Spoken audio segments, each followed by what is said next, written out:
So I'll introduce myself. So I was born and raised in Taiwan, and I moved to New York when I was after 5th grade. I came here for 7th grade. And then I went to, raise your hand if you know Cardozo. Yeah, cool. Does anyone go to Cardozo?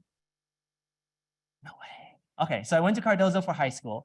Cardozo is a huge school. And our year we had 1,100 graduating seniors. When I was applying to college, I was really lucky to be able to get into Harvard. And there are other schools that I didn't get into. So if you ask anyone among the schools, Harvard, let's say 2, Harvard and Cornell, which school would someone have a higher chance of getting in? Everyone would say Cornell because people would say that Cornell is like the easy Ivy League school or like the school with the highest acceptance rate. And it might be true that they have the highest acceptance rate, but I got into Harvard, but not Cornell, not MIT, not Caltech, not University of Michigan, University of Washington in St. Louis. So the moral of the story here is that this college application process that you guys are going through at sometime very soon is somewhat arbitrary, and there's a huge factor of luck involved in this whole process. So if you ever have a question of, I have this, which school do I have a chance of getting in? The answer is you have a chance to get into any of the schools. You have a bigger than 0 chance of getting into any of the schools. And maybe there's a school that has a 0.000001% chance of you getting in, but you lucked out. It's like winning the lottery and you have that opportunity to go to that school. So it's all about luck, but maximizing, I guess, the percentage is what we're trying to do here. Anyway, so fast forward, I studied computer science in college. I ended up doing education at School of Education at Harvard. And then when I was in college in my senior year, I started my own test prep company in Taiwan to help students with SAT and many college-related things. So I've been doing this for a long while. In fact, I started doing it after I graduated high school.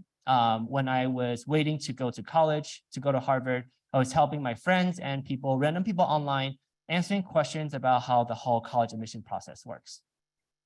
And then very recently, I was also a essay grader for SAT back then when the SAT had a section for essay writing. And pretty recently, I was an interviewer for Harvard. So as part of my job, I needed to interview students and give school a report and let the school know whether I believe this student should or should not have a chance of go to the school that I interview for.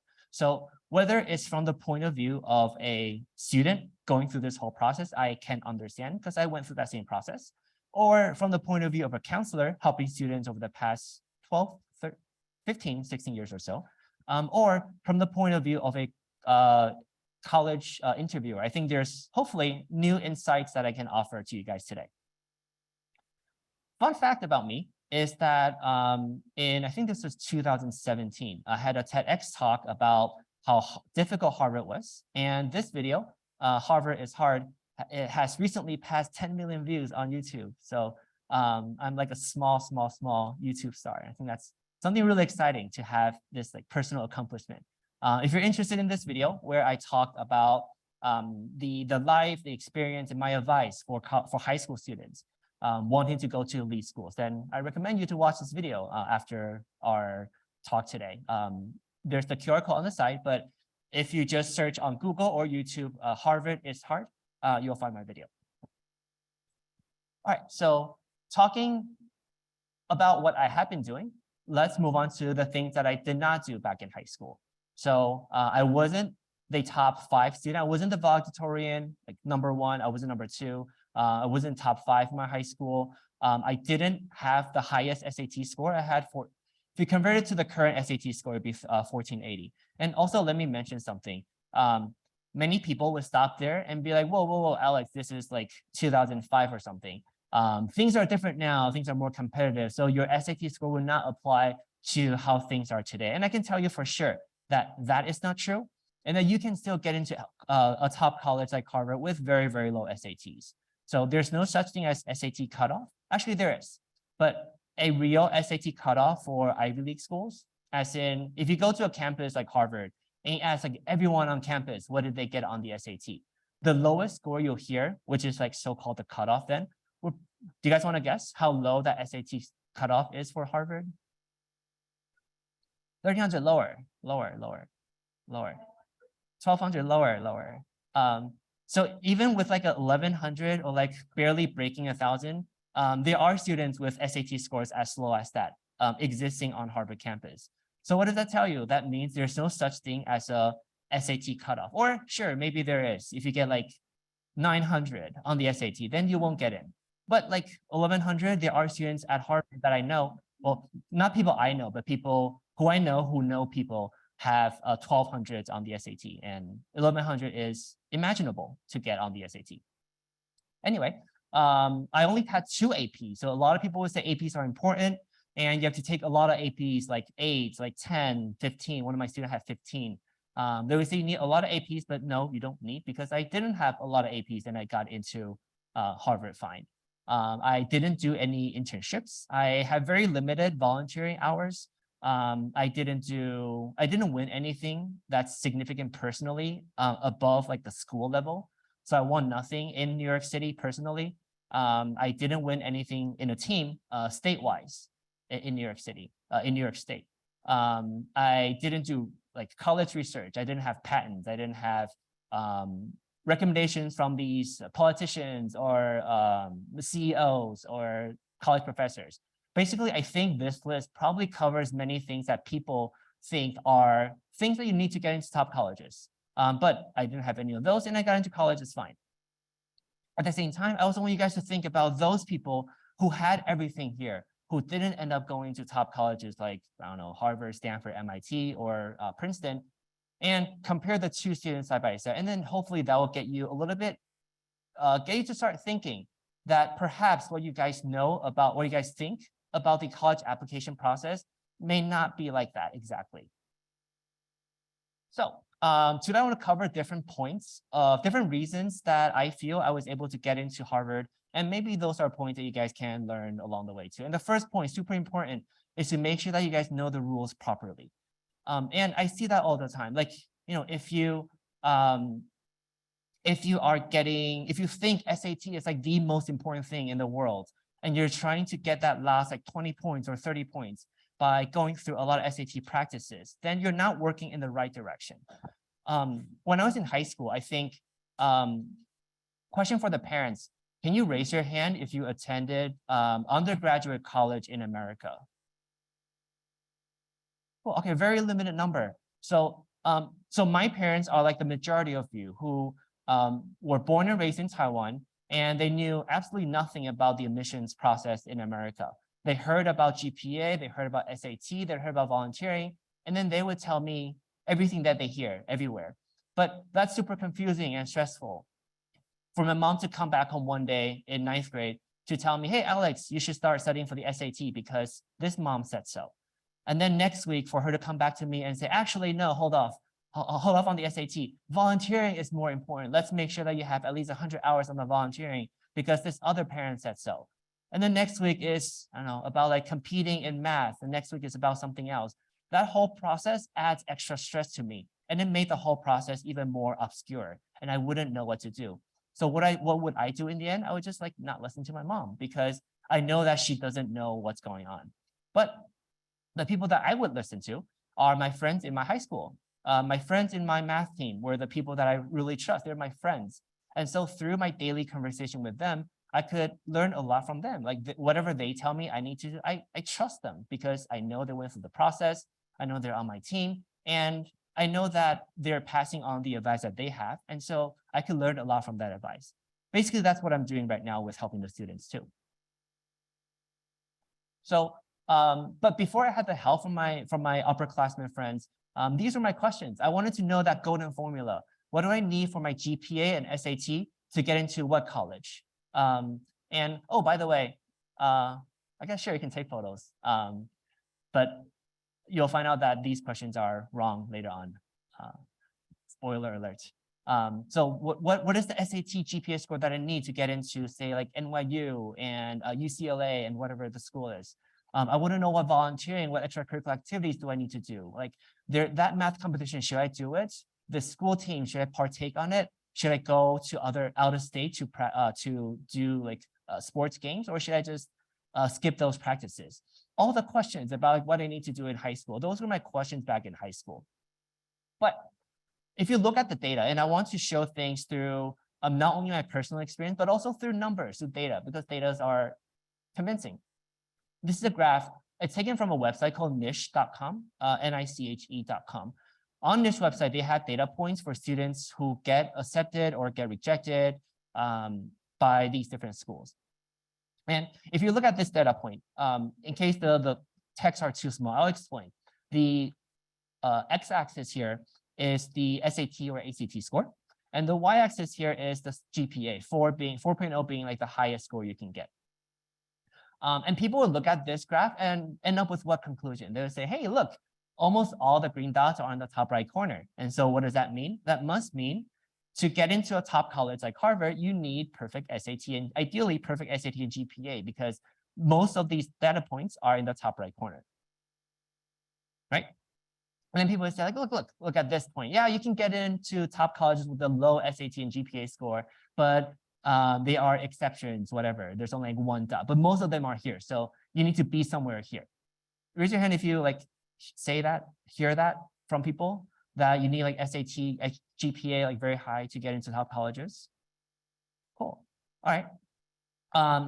But do they tell you about the people who don't get into Harvard? The red dots are the dots for people who get rejected by Harvard.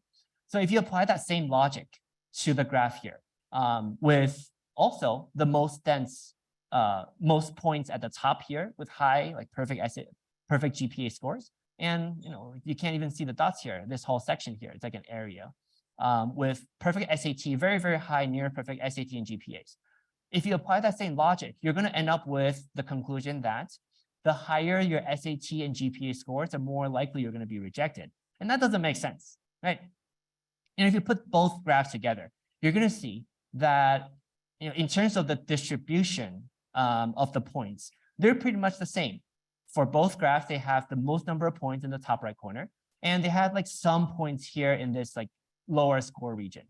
The only and the biggest difference is the number of points. So what that means is Harvard generally has like a 5% acceptance rate today. When I applied to it, it was like 8% or something. So it's like a little bit, it's like 3% points lower. It's not about the exactly the SAT and GPA score. Even for the students who are here, there's still like, I guess, just like generalize a little bit to make things simpler. For every point of red, sorry, for every green point, there's about 19, maybe 20 green points. So it's the distribution, the number of points that are different, but the distribution is roughly the same. Okay. So to go back to, oops, too fast. To think that colleges care just about SAT, GPA, AP exams, volunteering, research, competitions, that's like a big topic. Competition, summer school. People pay a lot of money to go to programs that are super expensive over the summer. Research paper, recommendation, college essay, interviews. This is not the right formula to think about colleges. And it makes sense because if there are exceptions to the rules, then this is not the right formula. So to do this is not the right thing to do to aim for the top colleges. And to do that, it's kind of like 瞎子 or 盲人摸象 in this like Chinese ancient story, where if you only touch part of an elephant, you're gonna think the elephant is a spear or a fan or a rope if you touch the elephant's tail. But it's only until you get a chance to touch the entire elephant to get to know how the entire elephant looks like, for you to know what the real elephant is like. So to know what the real elephant for college admissions is like, it's actually really easy because they tell you the answer in their admissions website. If you look at Stanford's website, here it says, the first header says holistic admission. For Harvard, here it says that Harvard considers each applicant as a whole person, okay? Nowhere on both pages do they say SAT, GPA first, then volunteering, then APs. Berkeley says selection is based on holistic review. So there's that word holistic again. And MIT says that they consider your application in a holistic manner. Okay, do you see a trend here? There's that word holistic that shows up all the time. Does anyone know what holistic means or holistic admissions? It's a SAT word also for holistic. Okay. By the way, Stanford's website also says something really important, context. And context in Chinese would be like 时空背景上下文. So it's not about that SAT score, but it's about the background story of how you got that SAT score. It's not about winning first place in a competition, but it's about how and why and what you did to win that first place. It's about the background information.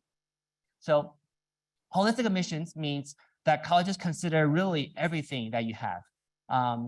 But they consider everything in context. So let me give you an example of what in context means. In context means that before COVID, people are allowed to do things in person. But during the COVID period, people couldn't do anything in person.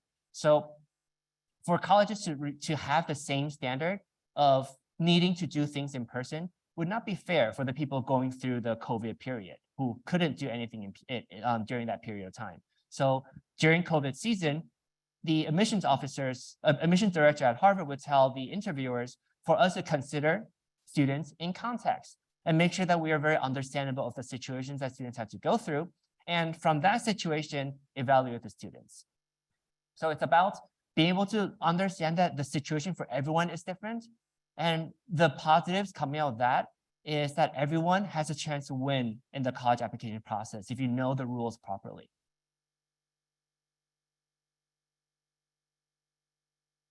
Okay.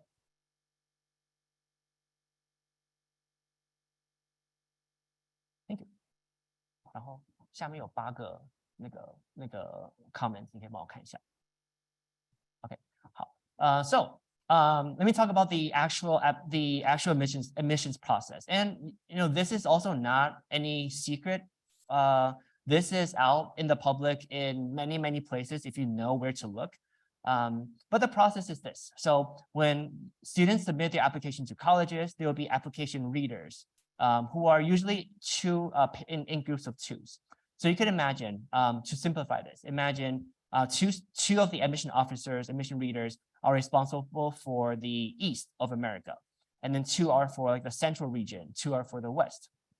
And then 2 more for like Europe, 2 more for Asia, and so on, in pairs of 2s. And what they'll do is they'll look at the students holistically overall, and then they will evaluate the student and give them a score of either a yes, no, or maybe.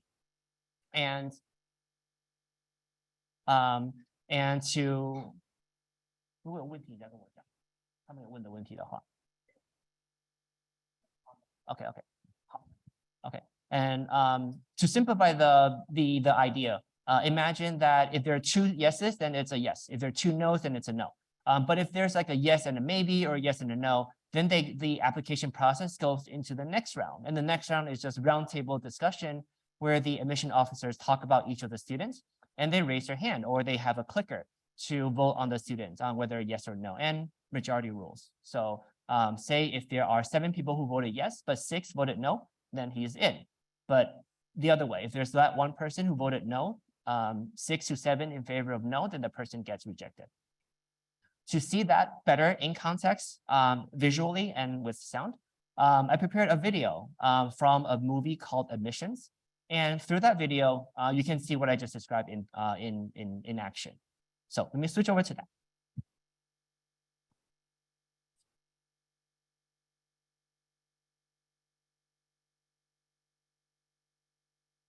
Friends, today we begin the process of choosing the most remarkable freshman class in Princeton history. Here is the order of territories, chosen randomly. We begin with the West. Ladies and gentlemen, Corinne, are you Yulia Karasov, Class rank 2 of 450, magnet school in a suburb of San Diego. Her family immigrated from Russia 10 years ago. She's captain of the cross country team, sports editor of the school paper. Math 760, critical reading 710, writing 740. The Recs aren't special. They admire her, but they don't love her. Show of hands for acceptance.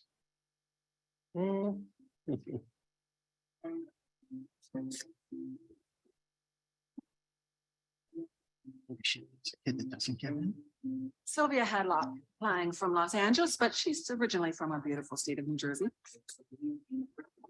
Wallace Thompson, 2100 combined SAT, class volunteers for Santa Claus, chess champion, who started in our family farm with grades on these.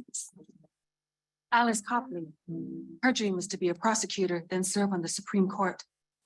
Alice's mother was murdered. The murderer got off on a technicality. Alice would like to retry him and put him away for life. Though she would prefer the death penalty. Excellent extracurriculars, 2220 combined SAT, 4.2 GPA. I'm a little concerned about a revenge fantasy fueling her academics. Portia, you were second reader. I see you put maybe. I might have underestimated her passion upon first reading, as we all sometimes do. I think this girl's self-knowledge is impressive. She's an excellent candidate. Vote.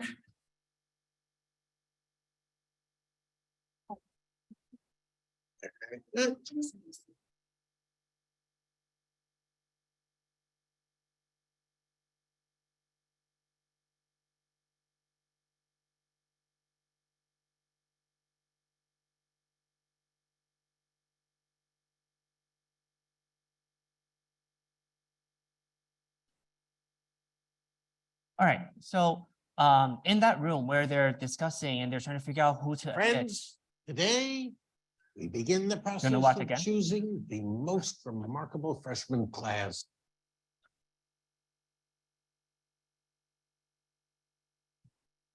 Okay, back to me.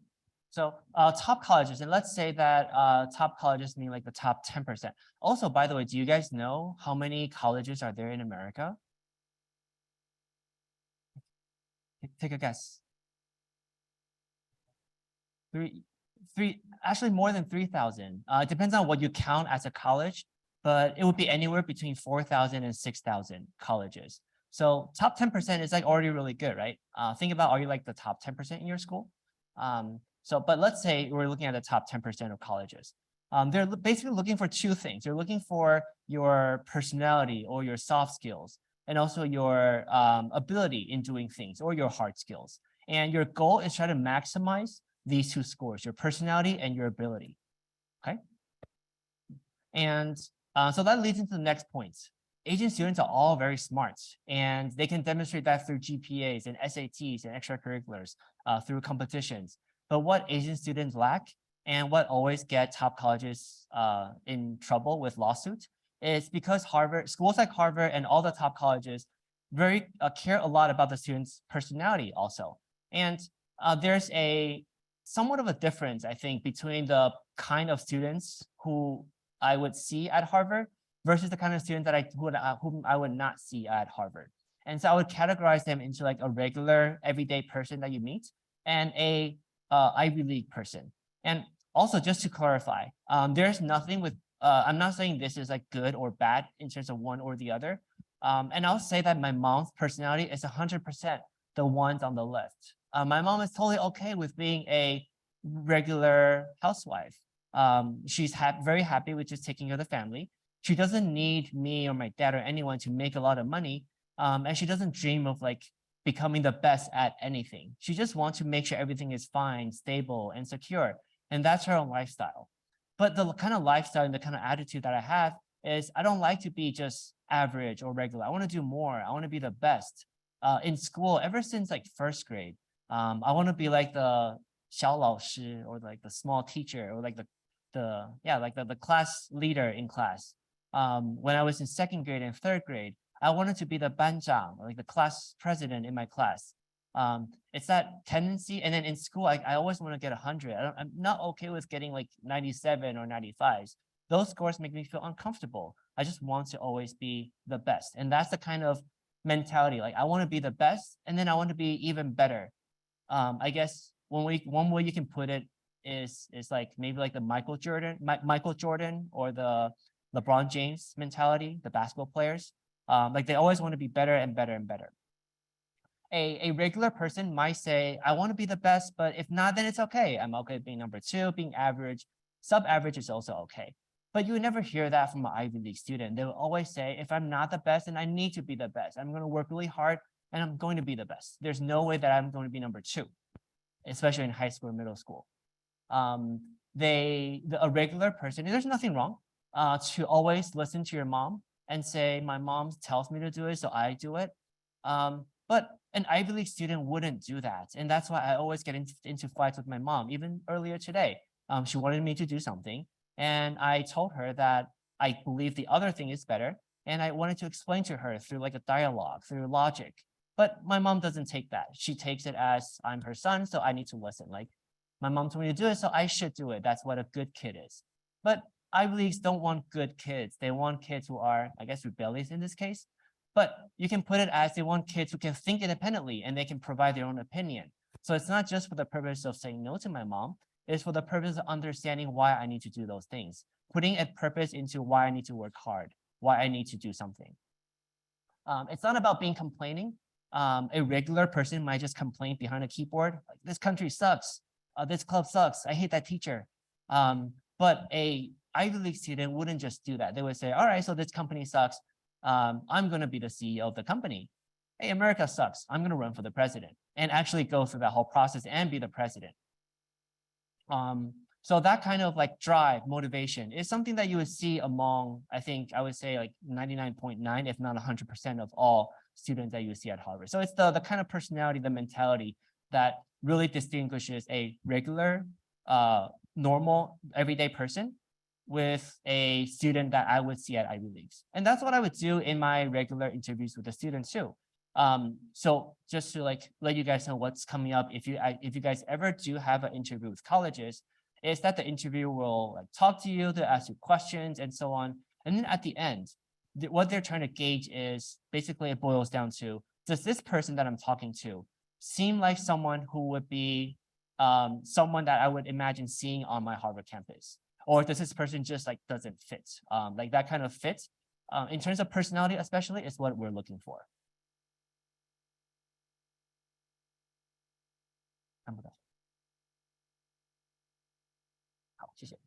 So the original questions that I thought are important to colleges, those are actually wrong. But it's about maximizing your personality score and your ability score, your soft skills and your hard skills. I do want to talk less about the hard skills because Asian students are always good at tests and SAT and APs and math. So those are maybe not quite worthy of talking, but it's the personality scores that are like the biggest weaknesses among the Asian students for most cases. It's not about doing the activities, but it's about doing the activities that I care, that I like to do. To do the things that matters to my future. To think about what I want to do in the future and start working on those things. To try to make the place that I am a better place. So if I'm in a club, I want to make the club better. I don't want to be the one who drags the club behind. If I'm in a team, I want to contribute, I want to do more. That's why I wanted to be the club president, the team leader, so that I could do more for the team. It's that kind of drive that I want to make things better.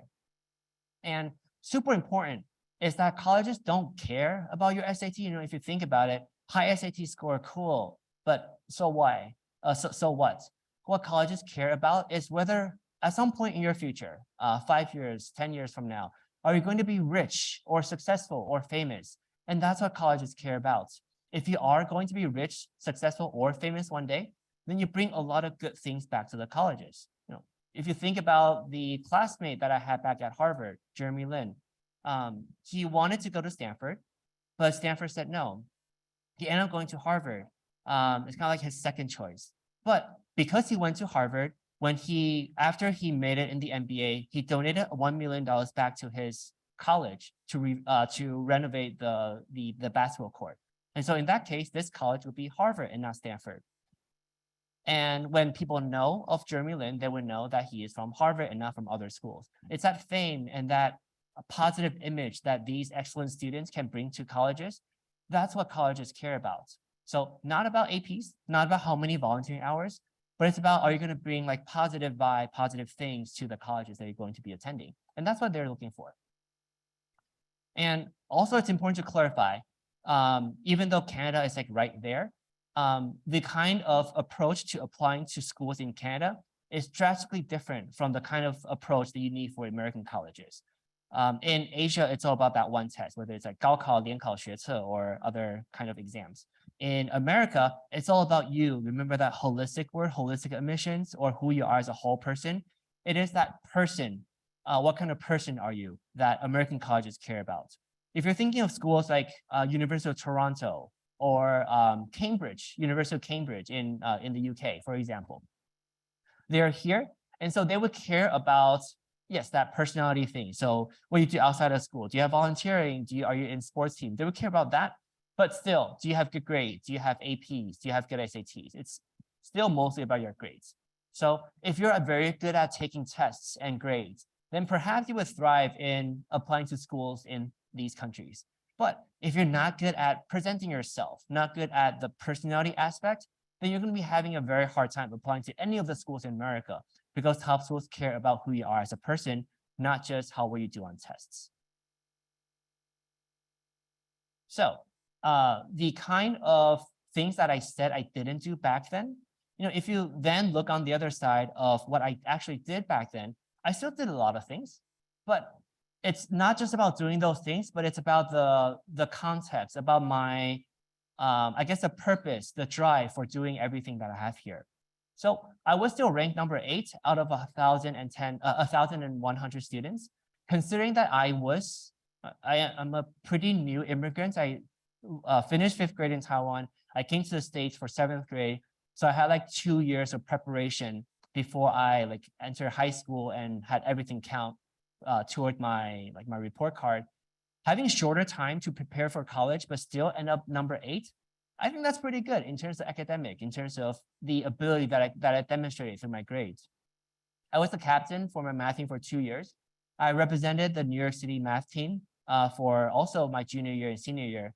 I do have to say that I wasn't nearly the best on the team. There were like 4 teams. I think each team had like 11 students. In fact, I'm 100% sure that I'm either the worst or the second worst person in my team, because whenever we're solving problems, I'm the one who couldn't solve any, but the other people could.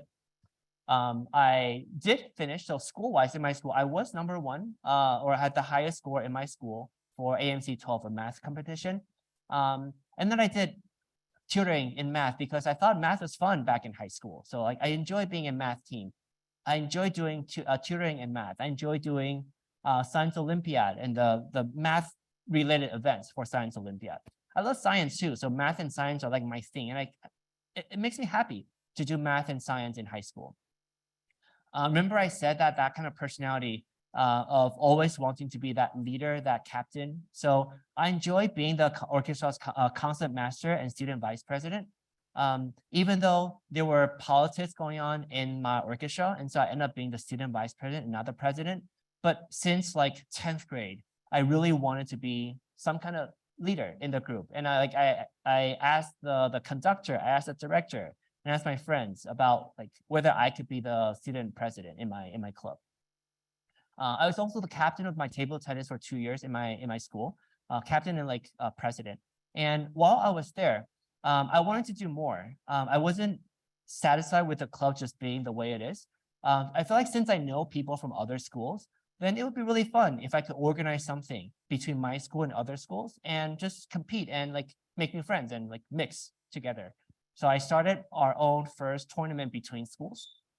And I also wanted to make more money for my club because money is important. And with more money, we can buy better table, better racket, better balls. We could have snacks when students come and play table tennis, and that would be fun. So I helped our club raise the most money through selling candy in my high school. And for orchestra, I also performed at different places. And throughout high school, there were different opportunities that I could take classes at City College, Queens Community College, and Columbia.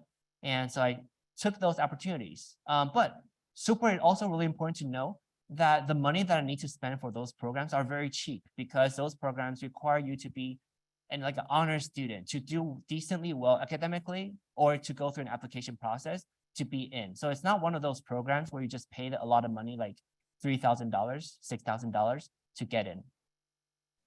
And if you think about the things that I did, but also the background, the context, it maybe in a way shows my personality and my ability. Yes, you have a question?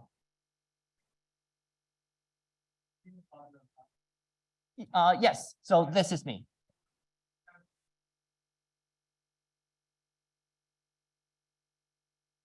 Yes.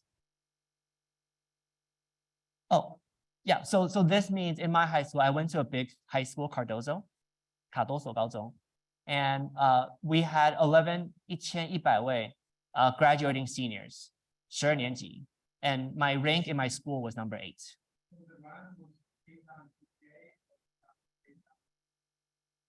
Based on grade. So this, for most high schools, students starting in 9th grade would all their grades would count. And if you take harder classes like honor classes or AP classes, then your grades would be like higher a little bit. And so by 12th grade, students will get their report card. And the report card will include grades from 9th grade, 10th grade, and 11th grade, usually not the 12th grade. Yeah, and 8th is, in my high school, I was ranked number 8. Okay, and so, if you look at like most of the Asians in Asia, or I guess Asian students here also, they all have like really good grades in school, 3.7, 3.9 GPA. They have good SAT scores. They do volunteering, they do clubs, they do sports, they do like internship, they do maybe like a summer school, they do like a research program or something. I think this encapsulates, maybe not like I made this number up, but the idea is that a big chunk of students, especially like Asian, so maybe like for Asian students, there's also like music, instruments, and then maybe there's like painting or something. But if you have like this checklist, then you're playing the game where's Waldo with colleges, where you're among the sea of Asians and you're trying to show colleges that you're different, and you're not different because you follow the checklist. And so it's going to be very hard for you to get in. People still get in by following the checklist, but it's all a game of chance. And I don't think it would be wise for the application process to put yourself purely on chance. For colleges to randomly pick someone who doesn't matter to them, because whether they pick you or the next person, they all look the same. And that brings us to reason number 3, and that's having a personalized mentorship or personalized strategy to make sure that you are different and you are getting the most help based on who you are. And so earlier I mentioned that I feel like my parents and my older people around me weren't able to provide me the knowledge and the guidance that I wanted, but my upperclassmen friends were able to, because they know the whole process. And because they know the process, they would give me very personalized advice on what I need to do.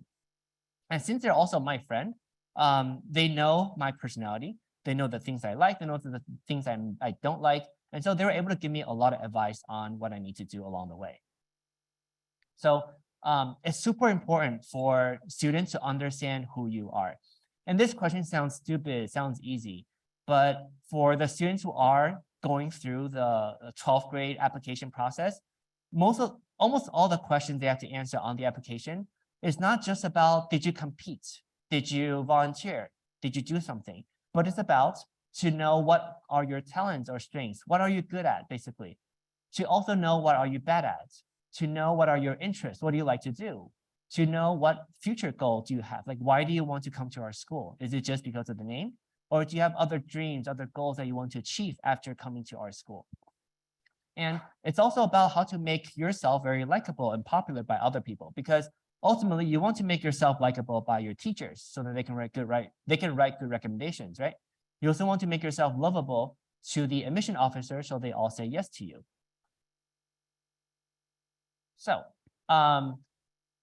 throughout this whole process, if you do have a college counselor, or like college counselor outside of school maybe, or someone who can spend a lot of time guiding you. And to be totally transparent, this person doesn't need to be a paid counselor like me or another counselor. This could totally be parents guiding the kids. But super important is, so I categorize the things that this guidance, the kind of help that someone can provide to the students. And the first is, I think first and foremost, is to reduce the unnecessary issues and stress on the students. And so like I said earlier, to have my parents tell me every week, there are different things I need to go to, different talks that I need to attend, where in this talk, someone says SAT is the most important. And the next talk, they say it's the essay. And the next talk, it's that research paper you have to write. Like that's super stressful. But if there's someone out there who can tell you that you actually don't need to spend time doing all those things, and you actually you should just focus on 1, 2, and 3 things, then that would make your life easier. And you wouldn't be so stressed, you wouldn't be so occupied, and you're able to do well and be assured that if you just follow this guidance by the person, you'd be doing well at some point when you're applying to colleges. The second is removing to resolve any issues that you guys know. And that's easy. When students approach me, they might say that they don't know what majors they want to study in college. Then we'll work on knowing what majors you want to study. They might come to me and say they want more motivation in school because they feel like they're just doing things and they don't have the drive, the kind of passion that I mentioned earlier.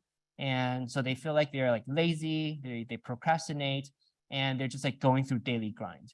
Then I say, sure, that's really important, and I would help them on that too.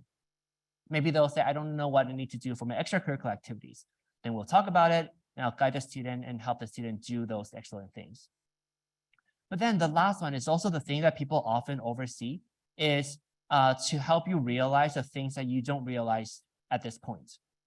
Going back to my high school career, there's something that I didn't get earlier on when I was in 9th grade that I wish I could turn back the clock and do. Actually, 2 things. One was 9th grade grades still counts a lot on your application. So if I could turn back the clock to 9th grade, if you only look at, oh yes, Alex got into Harvard, so it doesn't matter, sure. But back then in 12th grade, I wish I could turn back the clock to 9th grade and tell Alex, hey, Alex, grades count, so work harder, stop slacking off, because you would regret that 85 on the report card. And so I could get better grades. I would turn back the clock to 9th grade, maybe 8th grade and 7th grade also, and say, hey, Alex, English is super important. So make sure you read, make sure you start memorizing vocabulary, make sure you write a lot in English so that when you get to 10th grade and 11th grade, you wouldn't be struggling so much in your English and history classes. I wish I had someone back then to tell me all those. So now having maybe an opportunity to have someone to help you, then have that person tell you that in 9th grade, you should be doing this. In even 8th grade and 7th grade and so on, you should be doing those. It would be really important because the point of having a counselor is to reduce the regrets that you would have in the end. So it's not about going back in time to fix the mistakes you made in the past because we can't go back in time, but it's about the things that we can do between now and 12th grade and try to make you the best candidate as possible. So the application process is very much like this Britain's Got Talent or America's Got Talent stage, where can you raise your hand if you have seen this reality competition TV show before? Oh, not a lot. Okay. Can you raise your hand if you haven't seen this? Then I'll explain. Okay, so the other ones who didn't raise their hand are just shy. So imagine if you are, let's say, Ed Sheeran, and you go on this stage and demonstrate your talent and compete. If Ed Sheeran goes on the stage and try to do backflips, then he will probably not win because Ed Sheeran is not good at backflips, I guess. Or if Ed Sheeran goes on the stage and start memorizing SAT, reciting SAT vocab words, he'll probably not do well, my guess. Because those are not what Ed Sheeran is good at. He's good at songwriting, he's good at singing. So if he goes on the stage and sing and songwrite, there's a good chance that he will win the whole thing. On the other hand, for that person who is very good at stand-up comedy, he should do stand-up comedy and he shouldn't try to dance on the stage. So for college application, can you guys raise your hand if you feel you're not a natural genius in terms of academics, and that you can think of other people in your school, in your grade, in your class maybe, who are so smart and they always get like the perfect grades, and you feel like you're just not as smart as that person in school. Can you raise your hand? Okay, cool. And can you raise your hand? There's nothing to be like embarrassed or anything, but I just want to get an idea. Can you raise your hand if you feel like you are like the smartest person in your school, in your class, and school-wise, academically, like your grades, your tests, SATs, those are easy, and you're always like perfect scores, number ones. Can you also raise your hand? Nice. Okay, cool. So we have two different kind of students here. We have the ones, the majority, who are not the geniuses, and there's one or two students here who are that genius. So imagine on this stage, you're competing SATs and GPAs, like every subject with the geniuses here. It's kind of like Ed Sheeran going on the stage trying to compete other people in like backflips or other things that they're not good at. But if you know what you're good at and you go on the stage and perform, I don't know, like painting or singing or something else, or like lacrosse, then there is a good chance that you would do as well as the academic geniuses. So knowing your strengths, knowing what you're good at is super important. In fact, that's like the only thing that you need to really know is what you're good at and how to frame yourself so that when you're on this metaphorical stage for college admissions, and when you're presenting yourself in front of the admission officers, what are you good at so that your talent in that is equally good or maybe better than this student's academic ability. Knowing your strengths, super important. Okay, so Bob, for example, was a student that I had for college counseling. And Bob is, I think I would say he's one of those natural geniuses. He's very good at academics. He was, in fact, he was a natural genius, but he didn't have still the best grades in school. He had 86 in science, which he feel like might be a deal breaker for him to get into a top college like MIT or Harvard. He didn't do volunteering. He didn't basically do the things that people might hear he needs to do. But through some guidance, through understanding Bob, I know that there's I think a personality flaw in Bob, in that he's very nerdy and weird and awkward and not very approachable to, I guess, like people. So I wanted to make him more outgoing and make sure that he's okay socially to like make more friends. And but academic wise, he's fine. He's able. So we talked about taking advanced classes, and while he was in high school, he was already taking fourth-year courses in math and science at Columbia. He was taking graduate level classes at another Ivy League school. He did research projects by himself because he is so good that he doesn't need a mentor to guide him. Like he could do an independent research by himself, which he ended up competing and win second place in a science research competition called the Yale Science Competition. He led his school team in a Princeton University math competition. He, when he was in Taiwan earlier on in his grade, he was one of the representatives for math for Taiwan at that point. And he also fundraised money for a club that he was part of. But to reduce the nerdiness that he had, to make him more like outgoing and not less like a traditional Asian student, we talk about making him more, I guess, less nerdy by talking about the sports that he was doing, about the wrestling team that he was part of for a while, and about his, instead of being like a nerd, a pure nerd for math and science, we talk more about his love for math and science. And I think that worked out in the end. We also talk about mountain climbing, which is also something that he liked to do on the side. And so that for Bob, he's not just, I guess, one-dimensional on academics, but he also has that personal, I guess, more fun, approachable side to him. Another student who is also, I would say, like along the lines of being nerdy is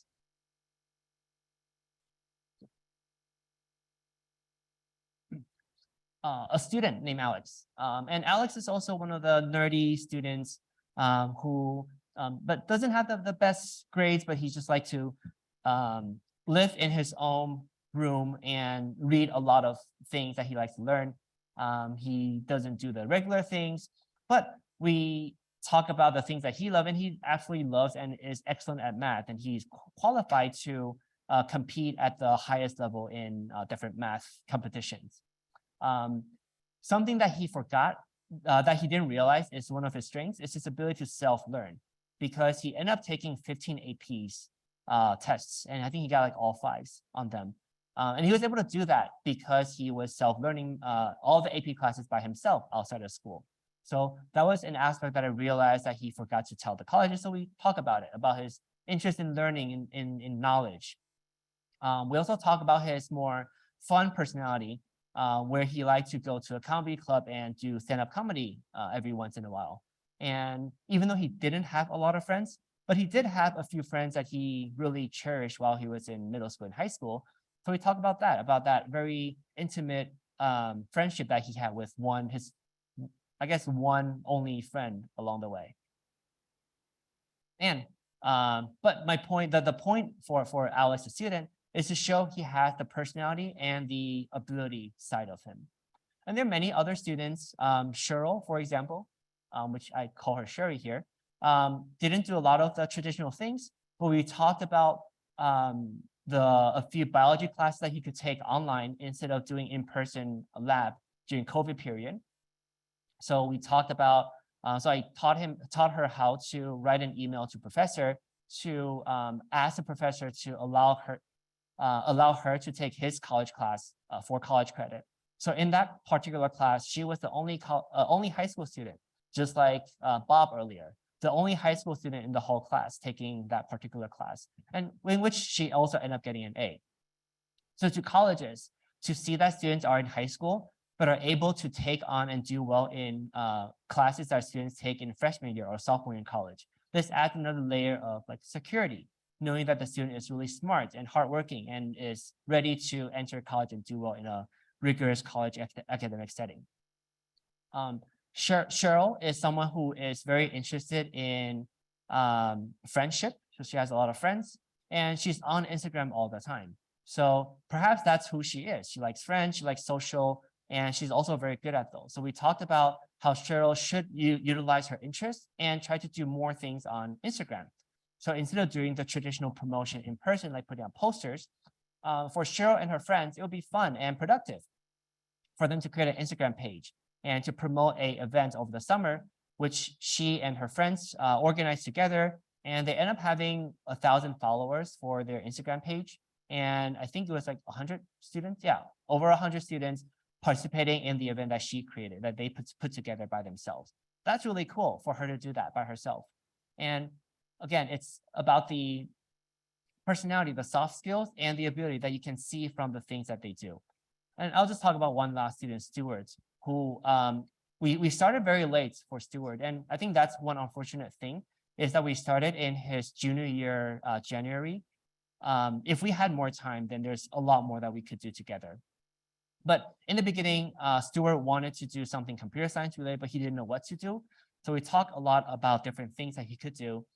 We made small apps along the way, small games.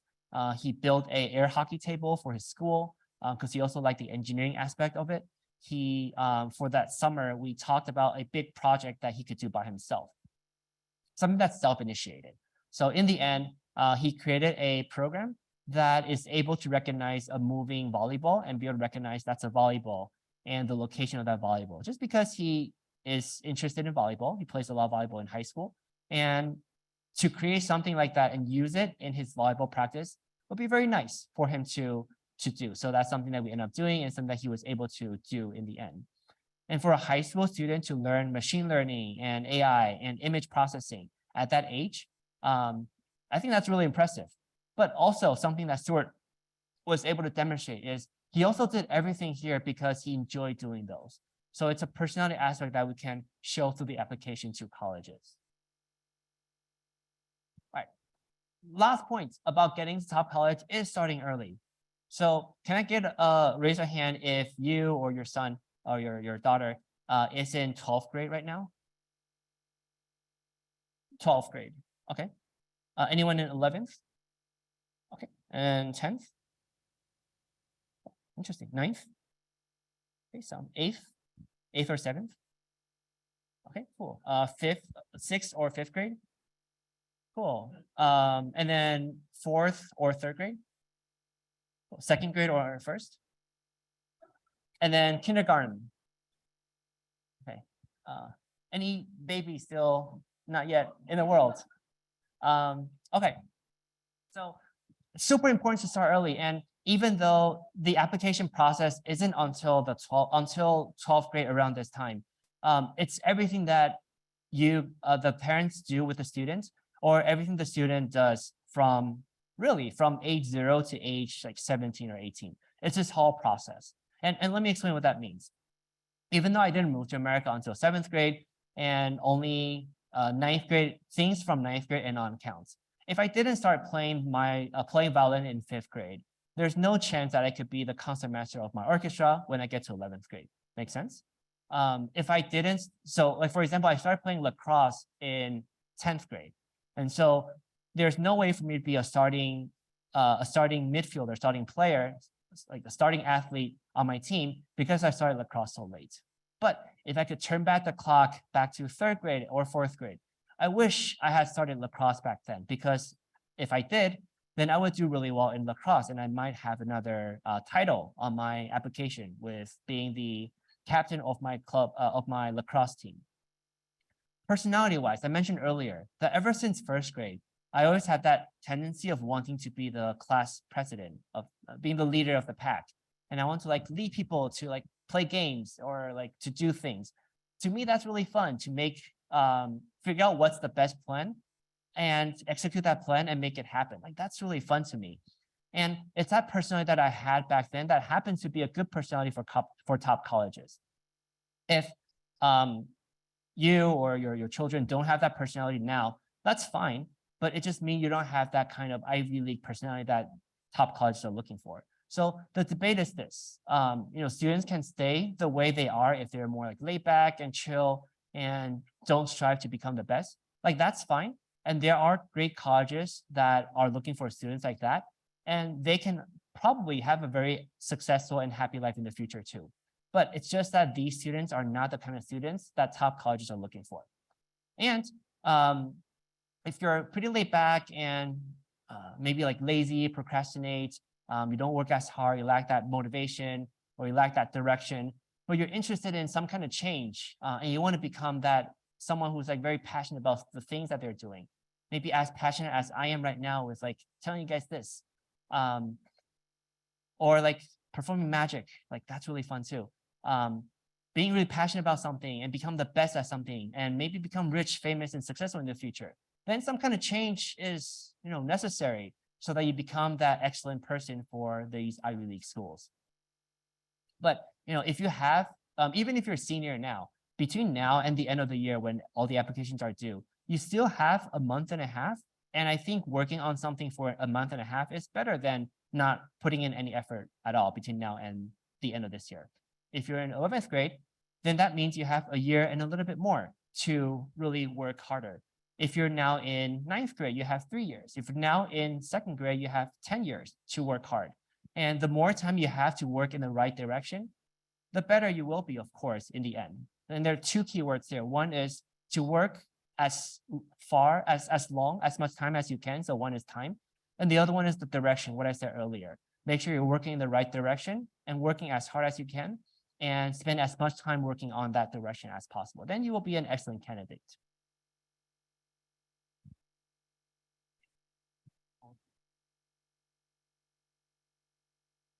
All right, final review. So top colleges are looking for really just two things. They boil down to these two things. And this encapsulates all the kind of students. They're looking for two kind of students. One is your ability and the other one is your personality, your soft skill and your hard skills. That's all they care about. SAT, yes, but that's also part of the hard skill, soft skill. GPA, yes, but that's also part of the soft skill, hard skill. Violin, yes, that's also part of this. Everything boils down to your hard skill and your soft skills.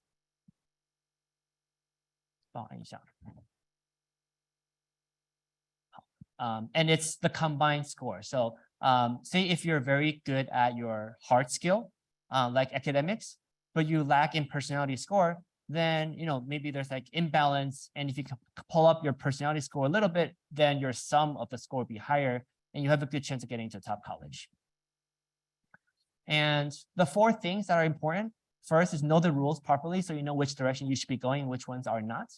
Second one is, having the right mentality, so that personality wise, you look and feel you have that like Ivy League school, Ivy League student vibe in you. That's super, super important. I'm not saying there's like only one vibe, there's like different kind of vibes, but they're all within the same realm. And sometimes it's hard for me to explain very specifically what that vibe is, but through like the interview process, by having me talk to the student, then I can know whether that student has that vibe. Third is having a personalized mentorship plan. So after an opportunity for me to talk to the student, then I would have an idea of what the student's situation is right now. And then we can have a very personalized plan from here until the end, so that the student can do well in everything that colleges care about. And lastly, time. The more time that we have together, the better that you're going to be, because that means the biggest improvement that you're going to get, compared to, oh, let's just wait a year later. Let's wait 2 years later. Let's wait until he's in 11th grade, and so on. And I always get this question in the end, so I put it in my slide. And the question is, like, parents always ask, oh, but my kid is like average, 就一般，就中间偏上. But how can you still help my son get into a top college? They always ask that question. Get into, how can he or she get into top colleges? Missing a couple words there. The answer is he's not going to, because he doesn't fit or look like that kind of student who should belong in these top colleges. So there's no way for someone who doesn't look the part to be the part. Like, you have to look the part. You have to look like an Ivy League student overall to be in an Ivy League school. You have to look like a top 30 student to get into top 30 student. I think that makes sense too, because you would fit there. But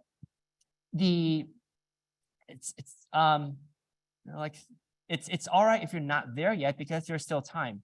So whatever the time that we have between now and the end, if you can spend the time to improve yourself and make yourself better, so you're no longer just average, but you go from average to like top 20%. And then you go from the top 20% to the top 5%. And then from top 5% to the top 1%. As you get better, then you're increasing your chances of going to one of these elite colleges and be like one of us.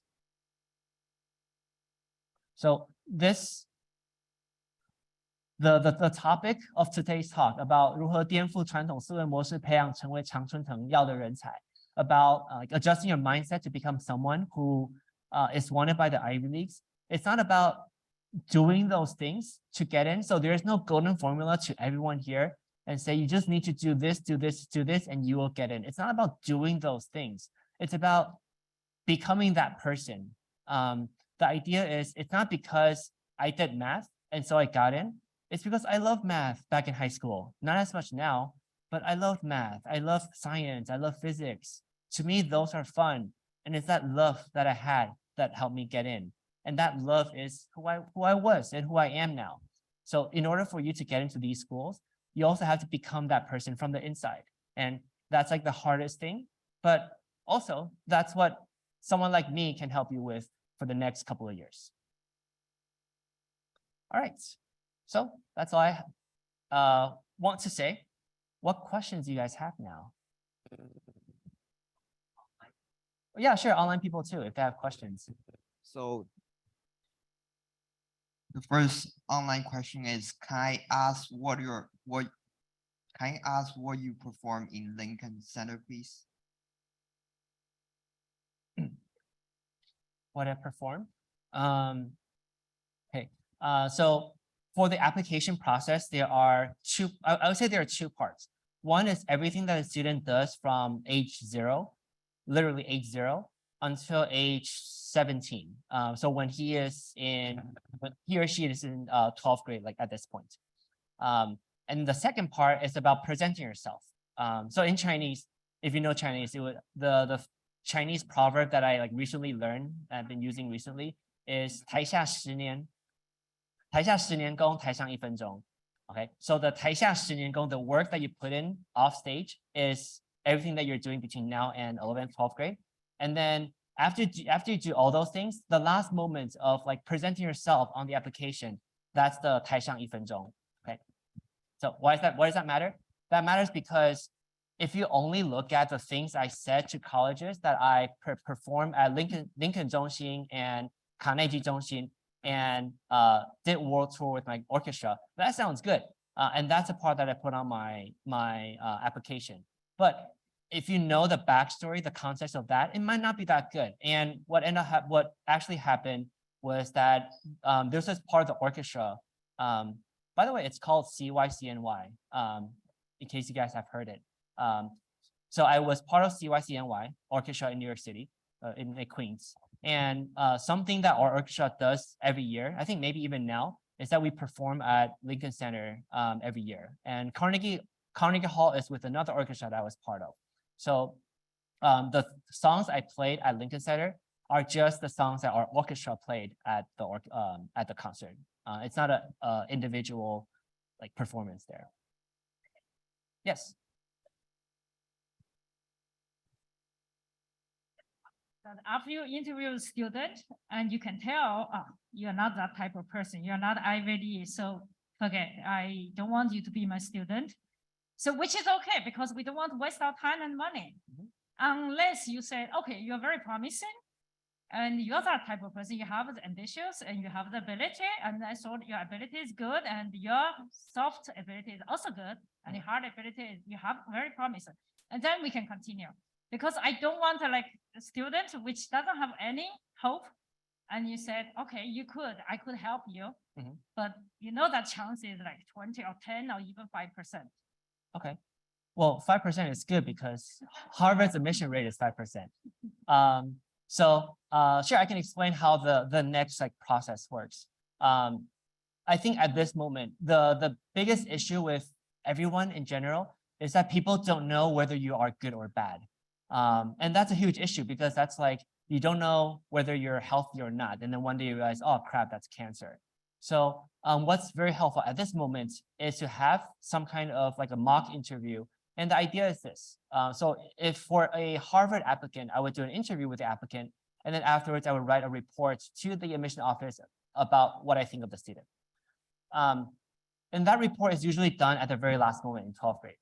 But if there's ever a chance, and if I can provide that chance to the students to have that interview right now, so that you know whether you're good or bad at the things that colleges care about, then that's kind of like going to a hospital and do a health checkup. Then you know you're like high in cholesterol, you have like issue with your liver and so on.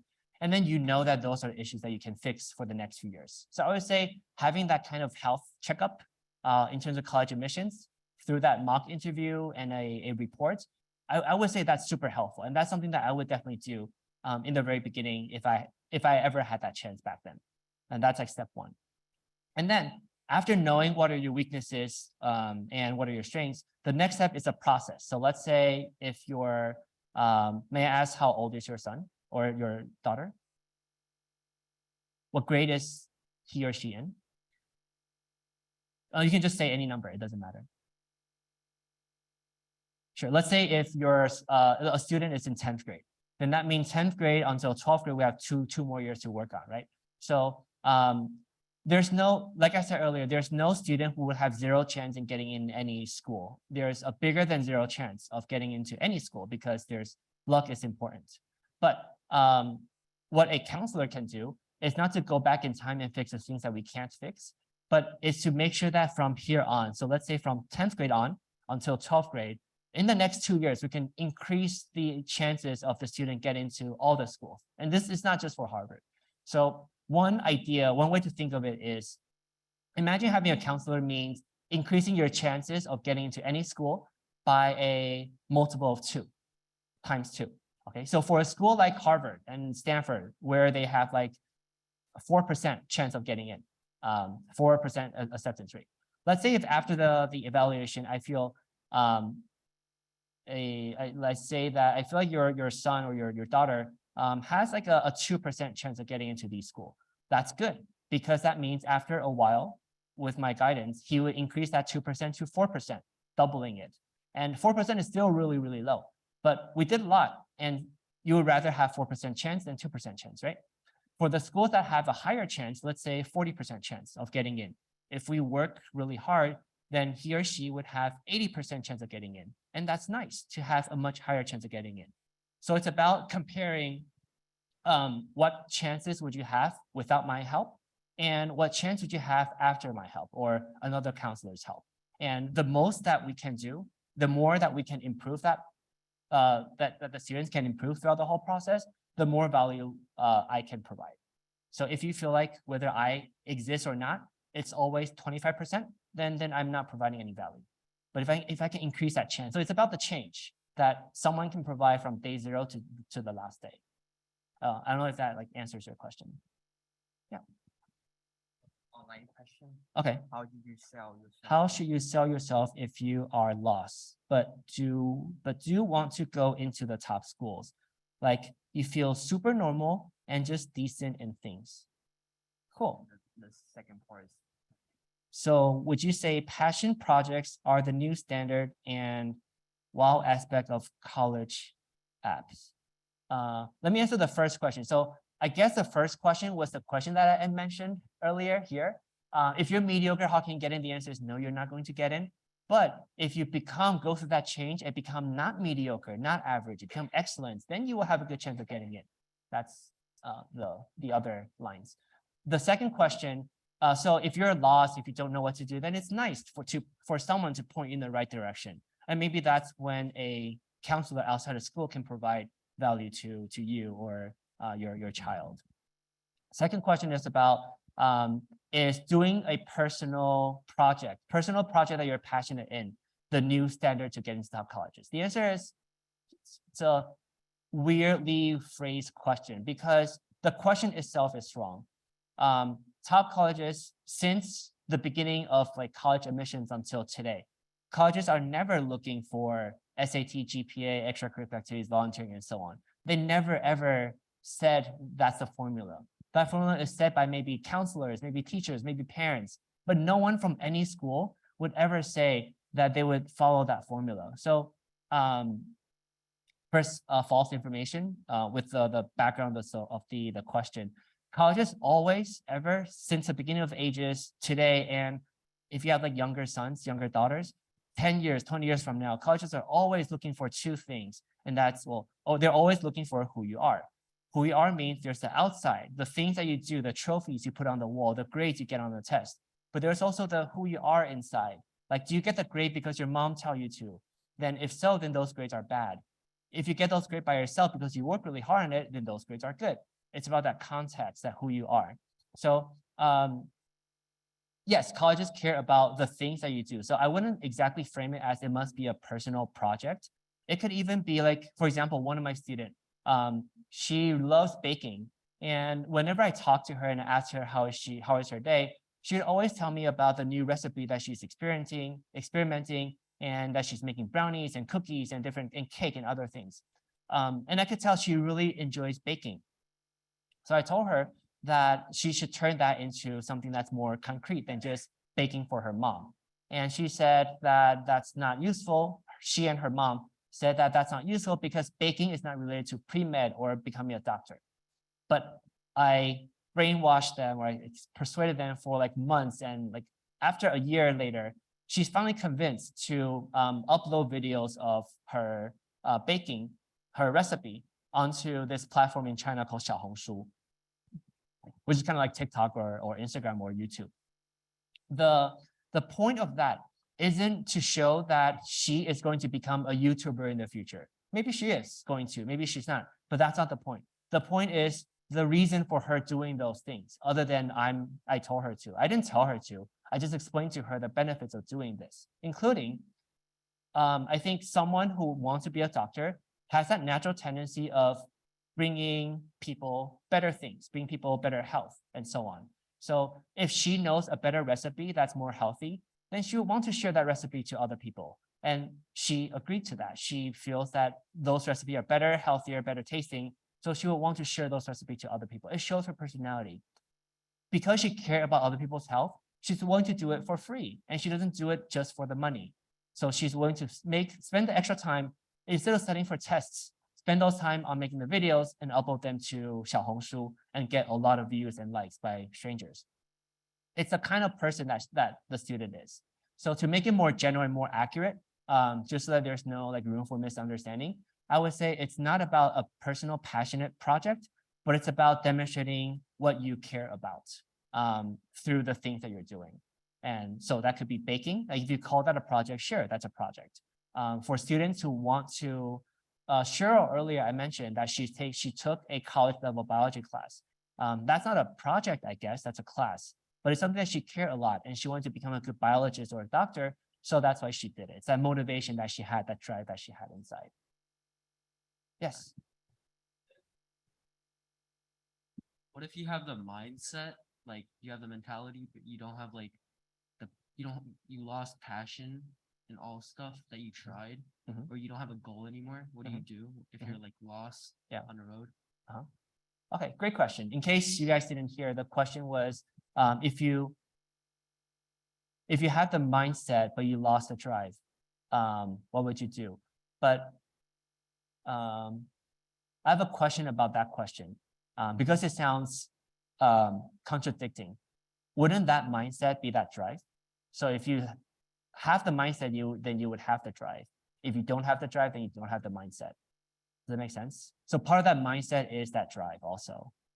So, but if you don't have that drive, then that's where maybe I can come in and help. Something that I always do with a student is when I meet with a student the first time, in fact, earlier on when I was talking to another parent and student, what I did first when I sit down is I ask the parent, the student, what can I do for you? Or like, what are the dreams that you want to make happen? And with like a student, the question that I'll ask is, imagine I have this magic finger, and this is the magic finger that makes everything in your life come true. What would you want this magic finger to do for you? If your answer is, I want to have more passion and drive, then this magic finger will be able to do it. If your answer is, I want to figure out what I want to do in the future, then this magic finger would do it. I want to figure out what major should I study in? This magic finger would do it. I want to start a company when I'm 30, this magic finger would do it.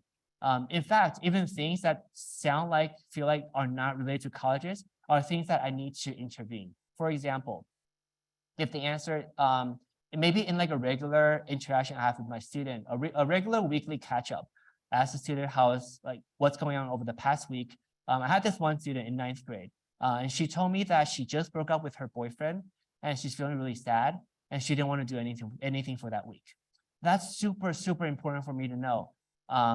Would you guys know why? How is that related to college at all? You want to take a guess? A small breakup, well, to her is big. It's her world, but a small breakup in 9th grade, how would that matter to college admissions? Yeah.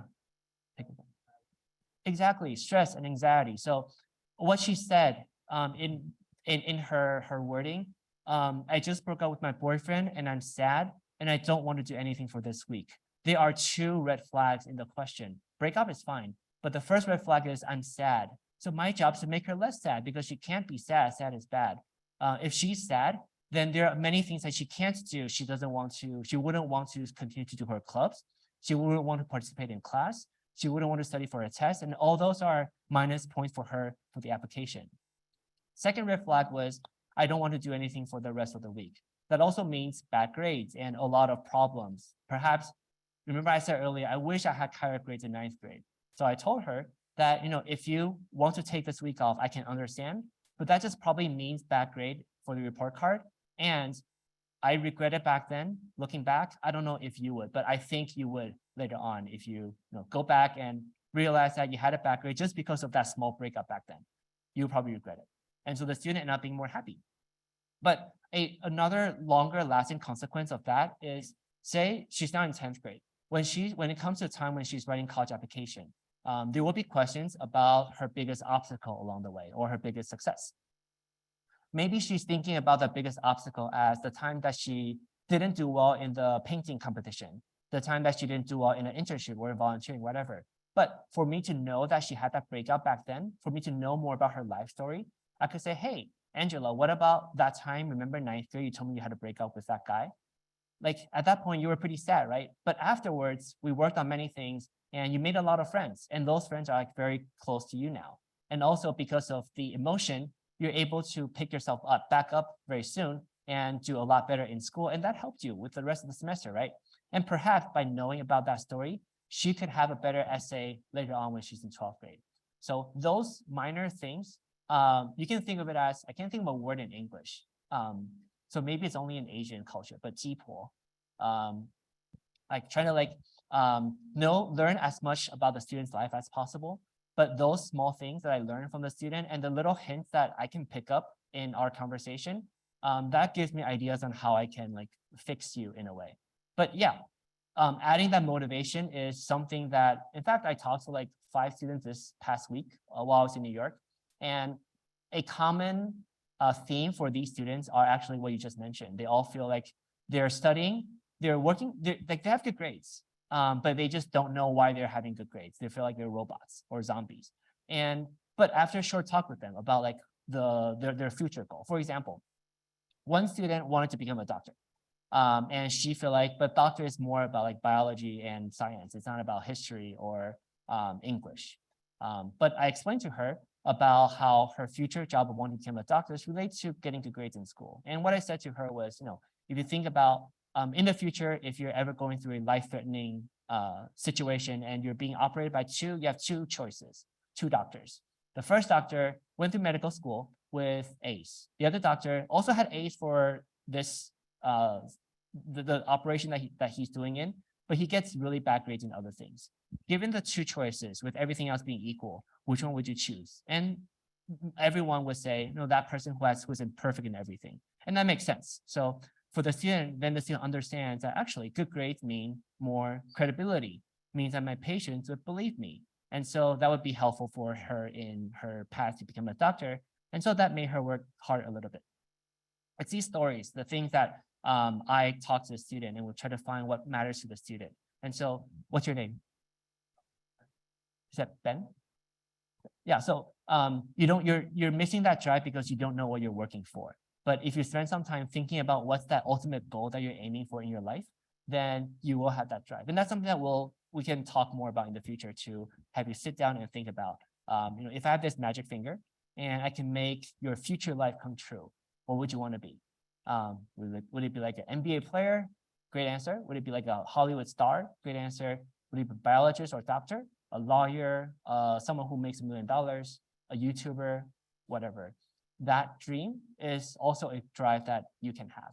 So start thinking about it, and then if we have time to talk about the future, we'll go over it.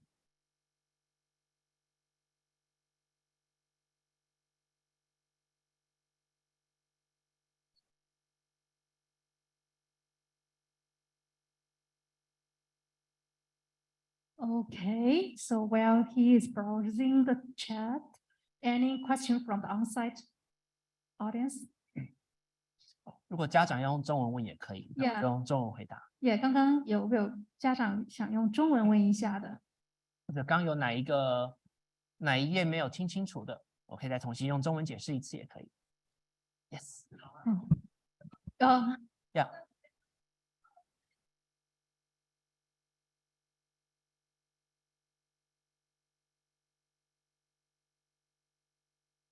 How important are volunteer hours? Mm-hmm.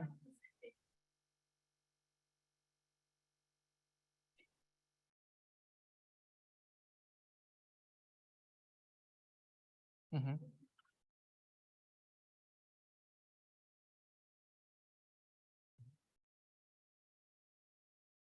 How? It's so hard to explain how, because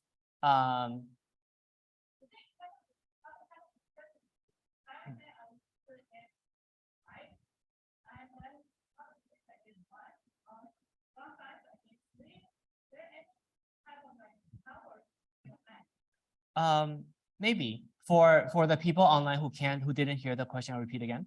The question is about how will colleges evaluate students from different high schools, right?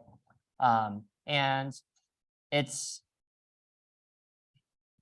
really hard to explain, but colleges not only evaluate students from different high schools differently, they also evaluate, say if you have like a twin sons, they're going to evaluate your older son different from your younger son, even though if they go to the same school and they're in the same class. And how they evaluate is they evaluate these people based on the, remember I said mentioned the context, right? So context means you'll think about, okay, so you go to Stuyvesant, everything is harder. So getting a B in Stuyvesant might be as good as getting an A or A+ at Cardozo. And they'll try to compare them and see who is better at personality and academics. But I'll also mention something. This is like something that's maybe not exactly answering your question, but like an add-on about different schools, is that when I was in middle school, I took like after school classes and I studied a lot for the specialized high school exam. And I really wanted to get into Bronx science, but I took it in 8th grade, I didn't get in, so I went to Cardozo. I took it in 9th grade again, but I didn't get in, so I stayed at Cardozo. And at that point, I really regret it because I feel like I messed up in my life. But by 12th grade, I got into Harvard. So looking back at the whole process, I know how smart I am, and I know I can't be as smart as most of the students at Stuyvesant. Even though that year that I got into Harvard, there were, I think, 27 students from Stuyvesant who got into Harvard. Like, that's a lot of numbers. I don't think there's a chance that I would be one of the 27 at Stuyvesant. But because Cardozo relatively is a much easier place for me to excel in. A lot of reasons. One is that students are, well, it's public school, right? So you don't need to take an exam to get in. Second is that it's also closer to home. So I don't need to spend an hour traveling to the city and then come back to Flushing. I can go to Cardozo and come back in 8 minutes, I think, 10. It's really, really close to my house. And so that allows me to save more time in terms of studying and doing other things versus Stuyvesant. So looking at that moment, I regretted about like not working hard enough, not getting to Bronx Science or Stuyvesant. But from the end, I was lucky that I went to Cardozo because it's a place that I could thrive better. So I don't think that this part answers your question at all, but college will look at how I was at Cardozo and look at the different opportunities that I took on, the grades that I had, and think what kind of person am I or was I, and then compare it to other people. Again, it's about like, what kind of person are you? But it's very general. And I guess one way you can maybe think of it is, when you meet with your friends, you're not going to give them actual scores, but you're going to have impressions that, oh, this person is very stingy. This person is very generous. This person is very kind. This person is always there to help. This person is so on. It's that first impression that you have on other people that colleges have on the students too. And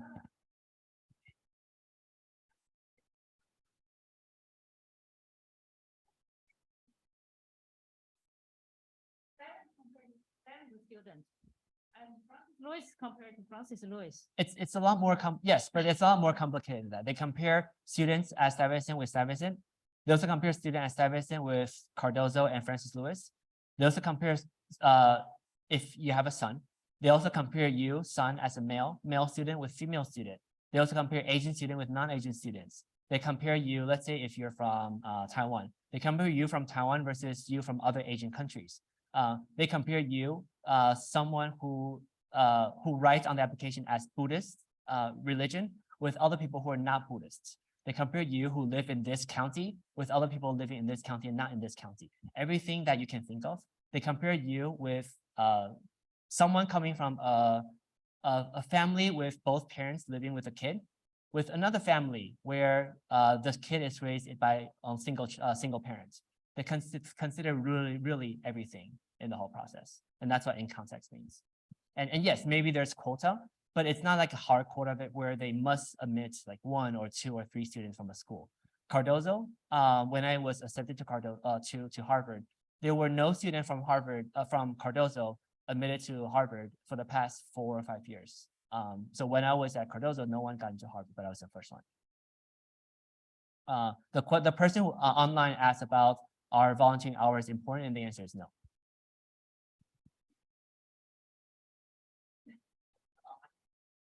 Oh, wow.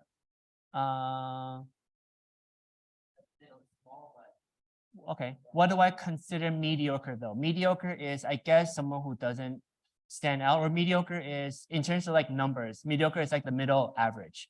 So if you say the things you do, and you can imagine like 4 or 5 of your friends are also like in that realm of things, then you're mediocre, I guess.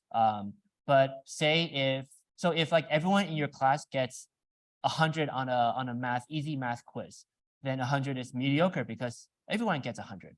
But if you get 70 and everyone else in your class get 40 on the math quiz, then 70 is excellent because that's like above average, better than the other people. How important volunteering hours? Nudge a bit. Okay, that's just why don't you say hi? Okay. Oh, that's a lot of talk online. Why doesn't a child have many friends? Okay, maybe that question was for me. Why doesn't a child have many friends? So that's personality issue. There are people who are very good at socializing. There are people who are not good at socializing. For the people who are, it's important to show that quality because it's a positive quality to colleges. For the people who are bad at socializing, they should, well, either become more socializing or maybe make, like, I guess, hide that weakness in the student's personality. Hi, alumni, but I think you would agree no one can turn your child into a popular kid. Oh yeah, so I think this question is about how to become a popular kid. The point isn't to make everyone the popular kid because not everyone is the popular kid.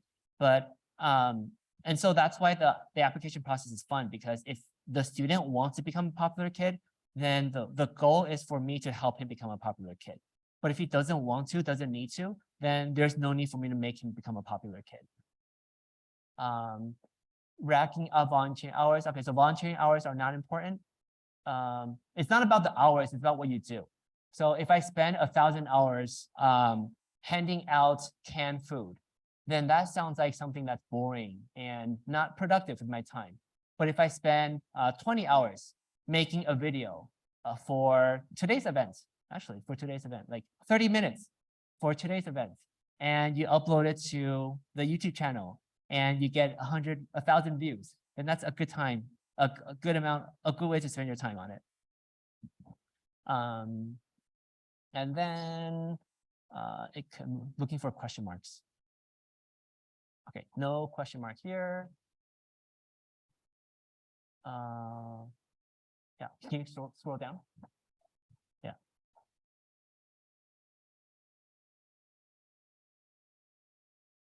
Would you consider mediocre? Answer that. How important are volunteer hours? It's not important. Okay, keep going.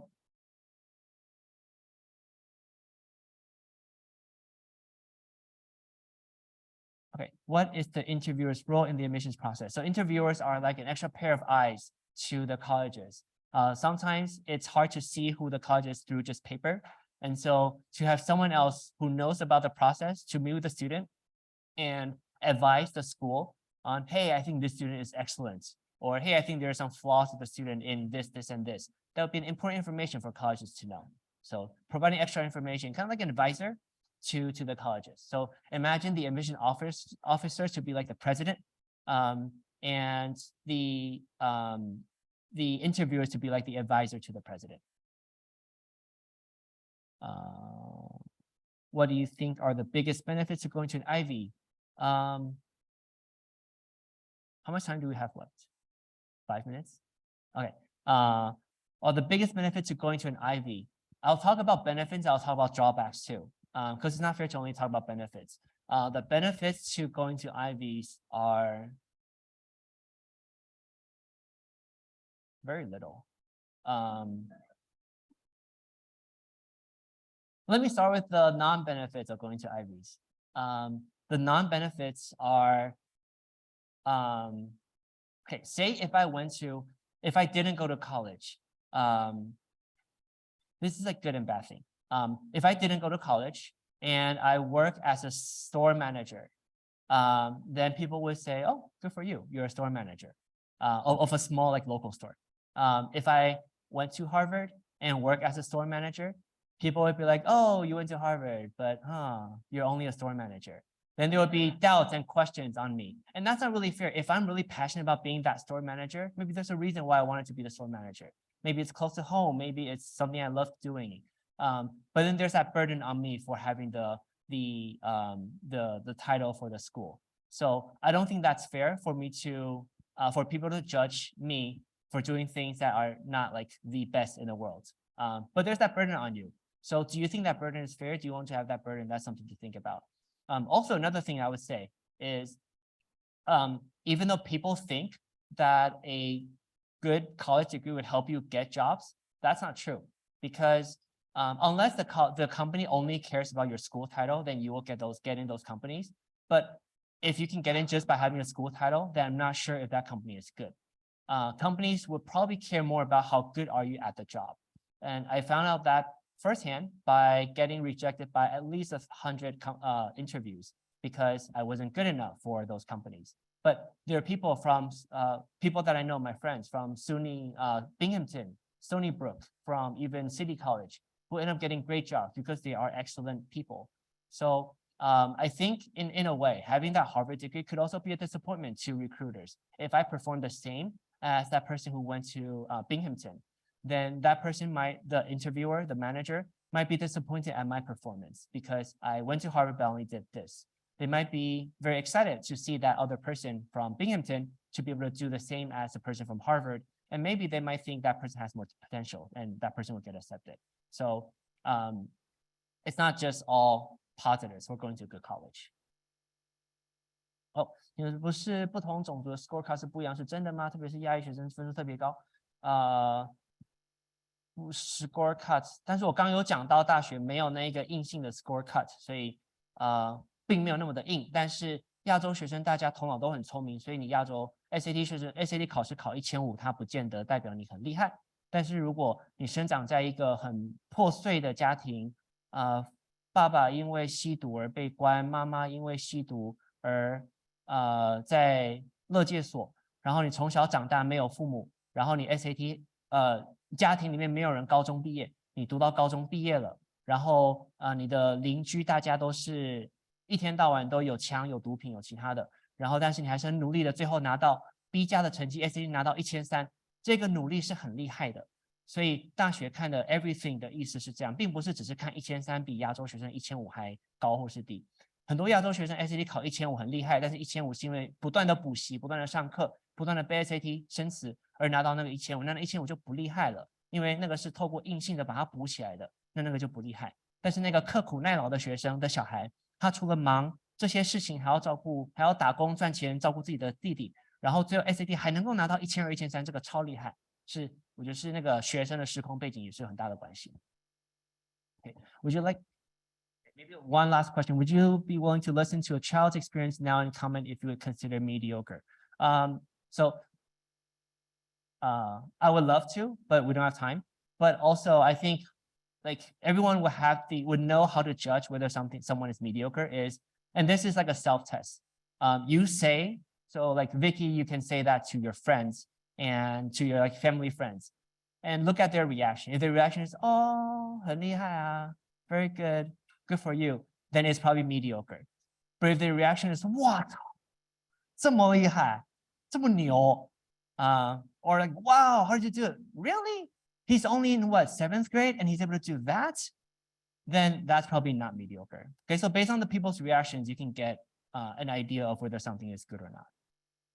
But if we have time in the future to talk like in person, then maybe I can learn more about Vicky's